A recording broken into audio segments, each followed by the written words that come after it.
How's it going, guys? My name's Wilson. Carmelo Anthony's first season with the Blazers officially over after falling to the first-seeded Lakers in round 1. Over the last year and a half, it's been extremely challenging for the former superstar. In summer 2019, Melo went on First Take to please the NBA to give him another shot. As free agency roamed around, many below-average role players got contracts, while Anthony continued to practice in non-NBA facilities to get ready at any moment. With all the rumors and talks whether the Lakers should sign him or the Knicks should perhaps give him one last shot for his farewell tour, Anthony heard it all. Only the strong believers knew Melo still had plenty of game in him. It was an absolute travesty how he was so disrespected, so forgotten, counted out by so many because of his lack of postseason success. Before signing with the Blazers, 2013 was his last memorable season. After leading the Knicks to 54 wins, led the league in scoring 28.7 points, finished third for MVP voting at the height of his powers on a team with strong veterans that wasn't really stacked on paper,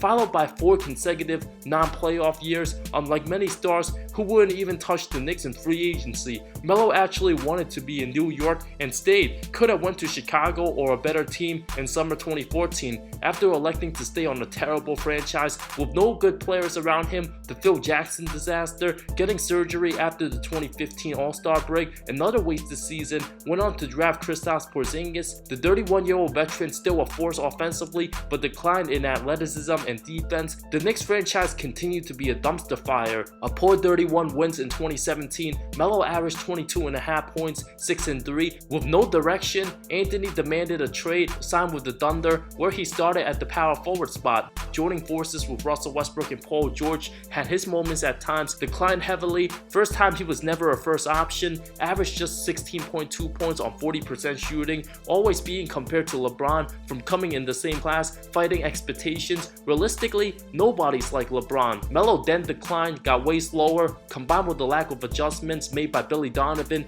Everything was looking okay for OKC until the playoffs arrived. In one of Anthony's worst moments, struggled mightily against Utah. Thunder lacked cohesiveness. Russell Westbrook focused too much attention in the series towards Ricky Rubio. Paul George also had some bad games. Anthony averaged under a dozen points on 37.5% shooting, went 6 of 28 from 3, simply a nightmare. His first ever time having to adjust to a new role. OKC Melo was supposed to be like Olympic Melo, a small ball stretch forward to provide spacing for his superstars. Rejected the thought of coming off the bench. OKC deep in the luxury tax, Anthony was making over $26 million. Viewed as overpaid and past his prime, the analytic nerds hated his style and game. OKC had no choice but to get rid of him, sent to the Hawks, waived, then signed with the Rockets alongside James Harden and CP3, a team that could use him throughout the season. Melo kindly even accepted an offer to come off the bench, play 10 games, average 13.5 points on under 30 minutes, 40.5% shooting, under 33 from 3, numbers Daryl Morey despised. It wasn't even a month into the season, November 8, 2018, his last game with the Rockets, combined with having head coach Mike D'Antoni, a guy he had tensions with in New York. It was also an absolute travesty. Melo got plenty of blame for the Rockets' early struggles when they signed him to a vet minimum. Was actually not that bad some nights, had a 28-point game versus the Nets, hitting catch and shoot threes, but after settling for mid-range jumpers at times, something the Rockets allergic to, Morey had enough and said his services were no longer required. Catching Anthony off guard, he even went to his close buddy CP3 in the hotel room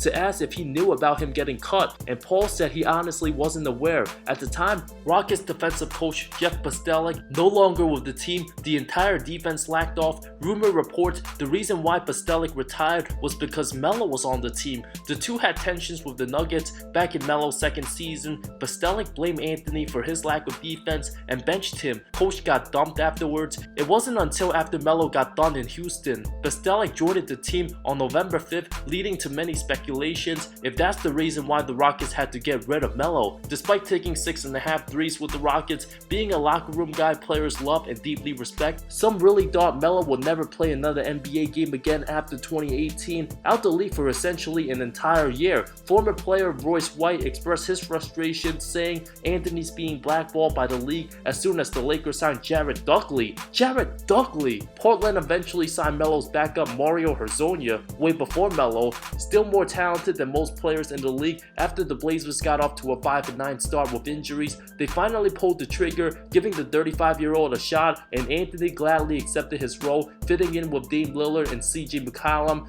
At this point, many thought, oh, Melo's just gonna come off the bench, play 15-20 minutes a game, get some buckets, and head to the bench in crunch time, but they were wrong. Melo actually became the full-time starting four and flourished under Terry Stotts' offense, scored 25 points his fourth game back. Although he's not as quick or athletic as he used to, couldn't move too well, still an amazing talent and a lethal scorer from all areas of the court, knocked down many clutch jumpers, played big minutes, and always ready to deliver. After a rejuvenating season, many who doubted the man were in disbelief. In an interview with Rachel Nichols on ESPN right after Melo got signed, he said it did get to the point he was willing to walk away. Other analysts like Max Kellerman said Melo wasn't good enough and should play overseas again. Talk about the disrespect. Within 2 weeks after getting signed, all the critics were dead silent. Melo didn't get that much praise for his performance since 2013, going from the most scrutinized and disrespected players the last few years to being cherished and beloved for his efforts. The end of his career could have looked like Allen Iverson's, unforgiving and disastrous. With all the polarizing opinions leading to many arguments and ridiculous questions, Melo had a hard time becoming a role player with the Thunder at first, didn't accept coming off the bench, leading many to rip him every time they could. One Player of the Week December 2nd, after averaging 22.5 points on over 57% shooting, all of a sudden the Blazers had hope, being discussed whether he was a legit NBA player anymore. Many who thought that just didn't know basketball, given the green light to play the way he wanted, the amount of activity Portland allowed him, while knowing when he had to take a step back, letting teammate Damian Lillard take over in crunch time, combined with being just a great teammate, all the players admired him. Those positive qualities outweighs his negative defense. Many teams elected not to sign him due to his lack of ability to guard other guys, but in reality, defense in the NBA has gotten much weaker. All those basketball nerds who looks at advanced numbers cannot calculate what Melo brings to his teammates in the locker rooms and his personality. GMs should always ask their players about other players' personnel and how they think will fit in, cause at the end of the day, it's up to the players to perform and play.